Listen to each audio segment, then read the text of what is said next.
Goddag og velkommen til. I dag der vil vi fortælle om, hvordan programmet Diego fungerer.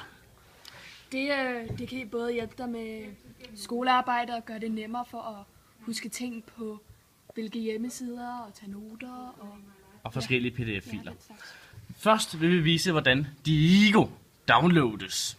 Og der vil vi gerne bede kameraet følge med her. Ja.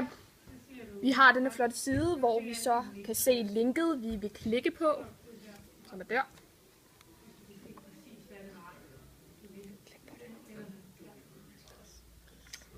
Og vi kan så se, at det allerede er downloadet. Men det skal jo naturligvis downloades, før det virker. Og så kan vi jo så finde en hjemmeside, vi skal tage nogle noter om. Og der tænker vi, at det er ganske oplagt at fortælle lidt om Stevns.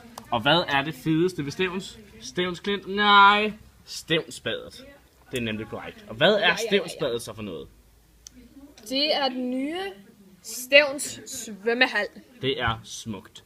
Ja. Og se, når nu at vi ikke kan huske børnebassin. Hvad er det nu lige, det er?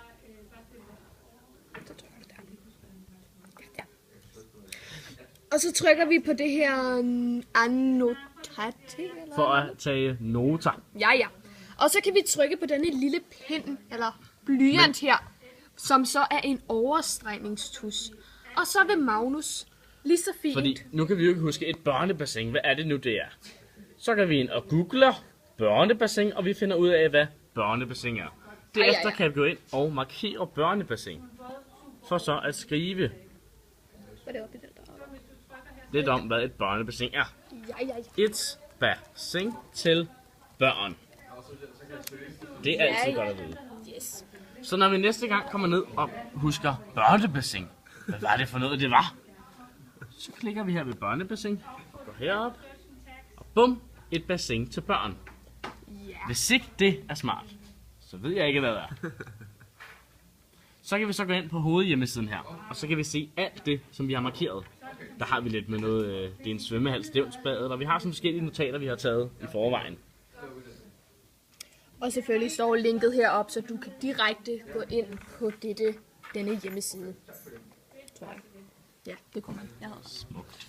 Og når så vi er kommet til det tidspunkt på dagen, hvor vi ikke kan huske, hvor det var, det vi havde læst, så kan vi gå herop og se, hvor der er varmt vand, hvor var det lige, det var? Og så kan vi finde det herovre. Ja. Og sige, hvor der er varmt vand. Og bum, så vil det ryge ned til der, hvor der er varmt vand. Eller hvis vi siger varmtvandsbassin, hvor var det, det stod? Det var nemlig der, det stod. Og så blinker det endda. Kan vi få kameraet til at følge med, hvis vi tager med dampbad? Vi skal forsøge med dampbad. Og så blinker det. Det er smukt, er det. Kan vi gøre det en gang til for kameraets skyld, da jeg er en virkelig dårlig kameramand? Vi tager med dampbad. Og så blinker den. Hvor er det flot. Har I mere Tusind tak, fordi I er så med. Vi ses igen i næste uge, hvor vi forklarer lidt om YouTube.